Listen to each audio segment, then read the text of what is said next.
Hey, what's going on, guys? My name is Ace. Well, let me start off first by saying this was like one of the better roles in like a year, 2 years, maybe three.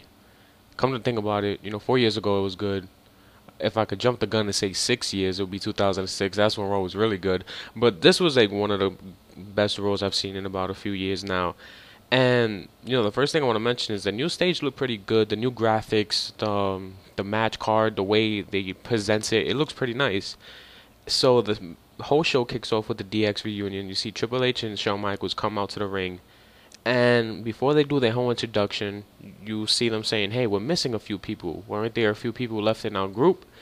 So I don't know where you see X-Pac, Billy Gunn, and Road Dogg come in one of those Humvees that you see and when they invaded WCW Nitro, and it was pretty good. You can tell it was heavily like written, but these guys haven't been on TV for a long time, and you could tell a lot of them were messing up in what they were doing.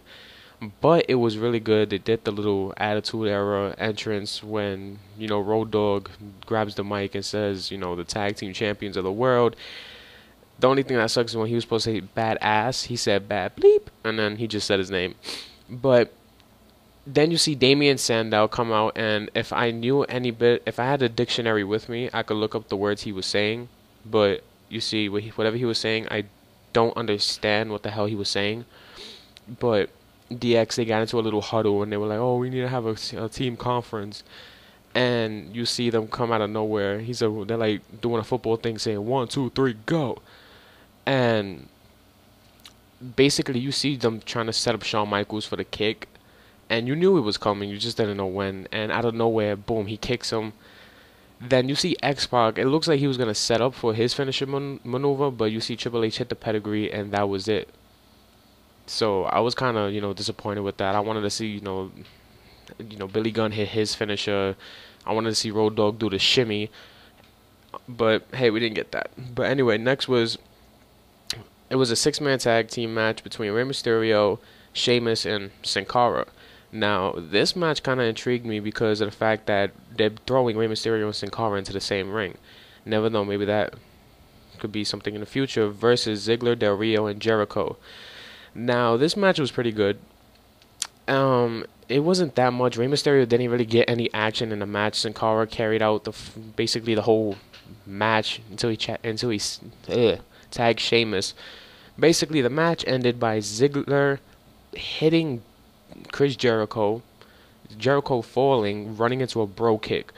That's the end of that.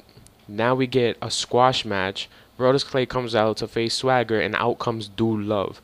This is like one of the quickest squash matches I've ever seen. It's basically he threw him across the ring, set up for the splash, and he won. I don't understand the point of that. If they're gonna go to 3 hours, please, they just need to understand something like that is totally just don't do that. You're not gonna gain nobody's interest. Backstage, we saw a blast from the past. It was the incident that happened back then when it was Triple H and Trish Stratus backstage, and Trish Stratus bent over in front of Triple H, and Stephanie McMahon walked in saying, "What the hell is going on?" and went on a rampage. It was kind of the same thing, but this time it was Trish talking about yoga with Triple H, and Triple H basically bends down in front of her saying, "Oh, it really hurts. It really hurts when you put it there." And DX comes out of nowhere looking at him really weird, and it was a really good angle, and honestly, I like the way they did it. It was kind of funny. After that, we saw AJ and Bryan, the whole wedding ceremony, and Slick comes out. Now, I'm not too familiar with Slick. I haven't been around that long in my life to understand who he is, but I've seen some of the things that he's done. He's a funny dude. He's a funny black dude, and it was basically to cover the comedy section of the whole wedding. Because as soon as he says a wedding is for, everybody's like, what? But it was pretty good. So this is what happens. Basically, he asks Daniel Bryan if he's willing to marry AJ. Would you take AJ to be your wedded wife, whatever, whatever. And then Daniel Bryan's like, yes. And before he could say anything to AJ, AJ just says yes. But now when he says, "I now pronounce you man," and before he could say wife, AJ says, "Wait, I wasn't saying yes to Daniel Bryan. Somebody else proposed to me earlier, and I said yes to him. out comes Vince McMahon, and basically Vince McMahon right away says, "Hey, it was a business proposal. It wasn't an actual proposal." And long story short, AJ's the new GM of Raw. She left Daniel Bryan there, threw the flowers at him, and Daniel Bryan ran on a rampage. So after the commercial break, we see Daniel Bryan in the ring saying that he's not going nowhere. Nobody could get him out the ring. And you see CM Punk coming out saying he wouldn't want him to marry AJ for all the ways that he's treated her and misused her before. And Daniel Bryan yells at him saying that he's the greatest WWE superstar of all time. And then out comes The Rock. The Rock announces that he's going to be facing whatever WWE champion at the Royal Rumble of 2013. And basically CM Punk says he's looking forward to beating him. So that was the end of that. And Daniel Bryan grabs the mic again saying he will face Rock and somehow be the WWE champ and be the face of the WWE.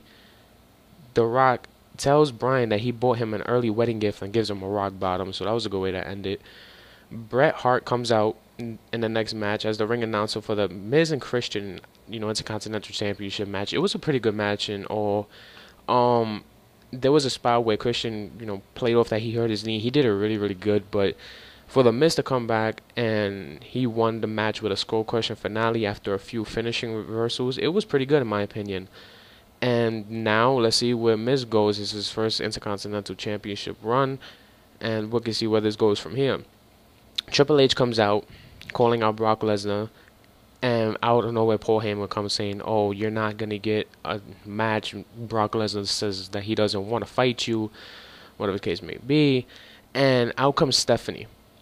Because Paul Heyman kept mentioning Triple H's kid. Out comes Stephanie, and Paul Heyman basically down-talks Stephanie's kids, and Stephanie just beats the crap out of him. And Heyman gets pissed off to the point that he says that Brock Lesnar and him have a match at SummerSlam.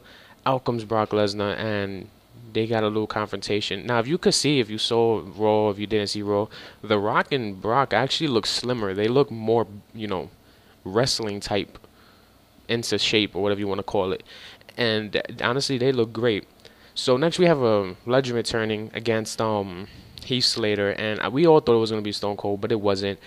It was Lita. Now, when Lita came out, she said to Heath Slater that she knows she can beat him, but she hired a little bit of protection, and out comes the APA, and basically he walks out the ring saying, "No, I'm not having this," and as soon as he gets up the ramp, every legend that he's been facing for the past few weeks just comes out, throws him back into the ring. Lita hits the Twist of Fate, hits the moonsault. She wins the match. After the match, you see John Bradshaw Layfield hit him with a clothesline of hell. Now, if I could correct my words, I forgot if he hit it before Lita hit the finisher. I don't know. I'm confused right now. There's like a lot to talk about. So I'm still mad that we didn't get to see no Stone Cold. But backstage, Ryder and me and John Cena were talking about the GTV thing that happened a long time ago. And I don't know whether Rock comes out saying that, it's been a long time since they've seen each other. Cena says yeah, and that he's mad because Rock didn't mention Cena and him one more time. And Cena says that he will win the belt to have one more shot, the great one. And The Rock just says that he's looking forward to it. Next, Kane entered the arena, and his pyro didn't go off because a bunch of superstars, Tyler Rex, Jinder Mahal, a few other people, Camacho, Hunico, come to the ring saying they're tired of not having no TV time. And when it looks like they're about to just jump him, out comes the Undertaker. You see the Brothers of Destruction reunite. A good way to, implement the Raw 1000 factor. And honestly, it was a good thing to see. Even though Undertaker looks weird with a freaking mohawk, he looks like he tried to do a little MMA look there. The last match was John Cena and CM Punk. Now, we all know John Cena wasn't going to win this match. Big Show came out, like in my prediction video, Big Show came out, interrupted the match. And yeah, CM Punk turned heel. The Rock came out because CM Punk wasn't helping John Cena out when Big Show came back and attacked him.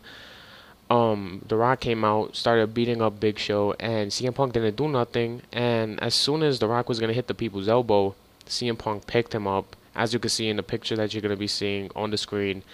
Hit the GTS. That was how Raw ended. So I want to know what you guys think. Did you guys enjoy Raw? Leave a comment in the comment section below. Do you think this is one of the better Raws you've seen in a while? And do you think honestly Raw should keep up the pace that they were going with today? Or do you think they're just gonna suck next week? Like I said, I don't know. Let me know what you think in the comment section below. Go check out my channel if you like what you see. Don't forget to show support by hitting the subscribe button. My name is Ace. You guys have a wonderful night. Stay tuned for tomorrow. I have something planned for tomorrow. I just don't know what yet. Anyway, peace.